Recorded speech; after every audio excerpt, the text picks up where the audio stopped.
Pemirsa, KPU Kota Medan menyatakan dokumen pencalonan dua kandidat di Pilkada Kota Medan belum memenuhi syarat. KPU memberikan waktu 3 hari bagi kedua pasangan untuk memperbaiki.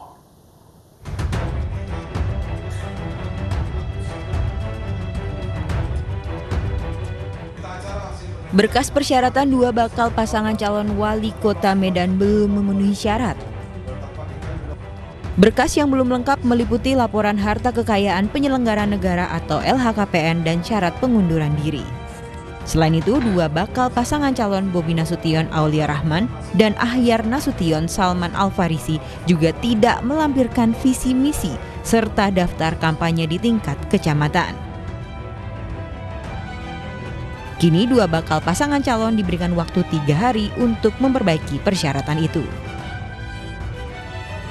Sehingga pada hari ini ya status dokumen syarat calonnya kedua pasangan tersebut kita sudah sampaikan belum memenuhi syarat. Ya. Dan mereka ya berkewajiban untuk melakukan perbaikan dokumen sesuai dengan tenggat waktu yang diatur dalam peraturan KPU tanggal 14 September sampai 16 September 2020. Bawaslu Kota Medan juga meminta KPU Medan bertindak tegas jika ada bakal pasangan calon yang tidak memenuhi syarat tepat waktu pada 16 September mendatang.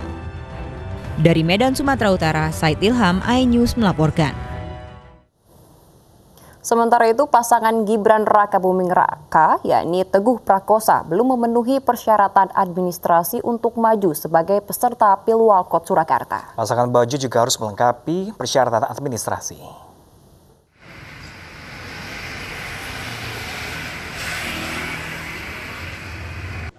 KPU Kota Surakarta mengumumkan hasil tes kesehatan dari dua bakal pasangan calon wali kota dan wakil wali kota Surakarta dalam Pilwalkot 2020.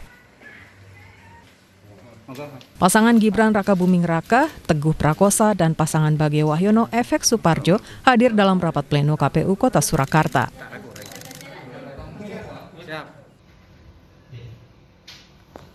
Hasilnya, kedua pasangan bakal calon wali kota dan wakil wali kota Surakarta memenuhi persyaratan baik jasmani maupun rohani untuk maju ke tahapan pilkada selanjutnya.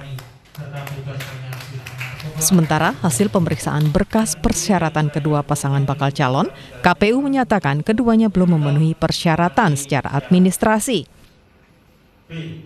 Di antaranya belum ada surat keterangan tidak sedang pilot, surat laporan harta kekayaan penyelenggara negara LHKPN, dan laporan pajak tahunan. Dari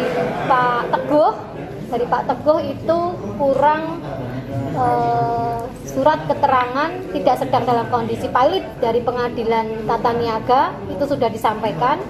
Kemudian terkait kondisi khusus Pak Teguh itu masih bisa sampai dengan 5 hari sejak ditetapkan.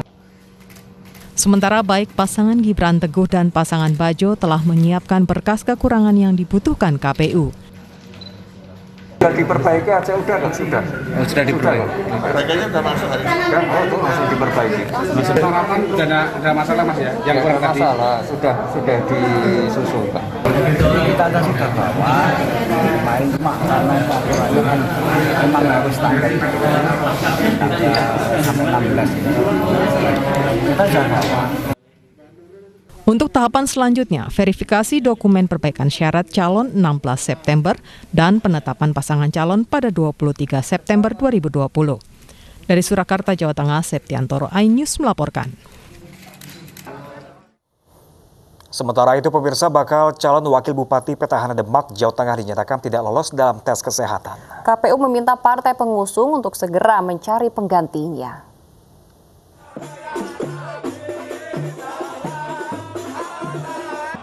Bakal calon wakil Bupati Petahana Demak, Jawa Tengah, Joko Sutanto, dinyatakan tidak lolos dalam tes kesehatan tahap Pilkada 2020. KPU menyatakan Joko tidak lolos karena ada gangguan pada penglihatan. Dengan keputusan ini, Joko pun harus diganti dengan calon lain dan partai pendukung harus mengubah rekomendasi serta dukungannya. Yang diganti hanya mereka yang TMS saja, artinya yang tidak memenuhi syarat. Kemudian partai pengusung harus memperbarui BKWK atau gabungan persetujuan gabungan koalisi. Yang kedua adalah memperbarui B1KWK atau yang biasa disebut dengan rekomendasi partai politik. Penyerahan nama pengganti bakal calon wakil bupati ditunggu hingga 16 September mendatang. Diketahui Joko seharusnya mendampingi bakal calon bupati Demak Estiana dengan partai pengusung dari PKB, PDIP, Golkar, PAN, P3, dan Demokrat. Sementara bakal pasangan calon lain Mugiono dan Muhammad Badrudin dinyatakan lolos tes kesehatan. Dari Demak, Jawa Tengah, Sukma Wijaya, iNews melaporkan. Pemirsa, masa kampanye Pilkada serentak akan dimulai 26 September di tengah pandemi COVID-19. Nah, ini untuk mencegah penularan secara masif, Menteri Dalam Negeri melarang konvoi maupun konser musik dalam kampanye Pilkada.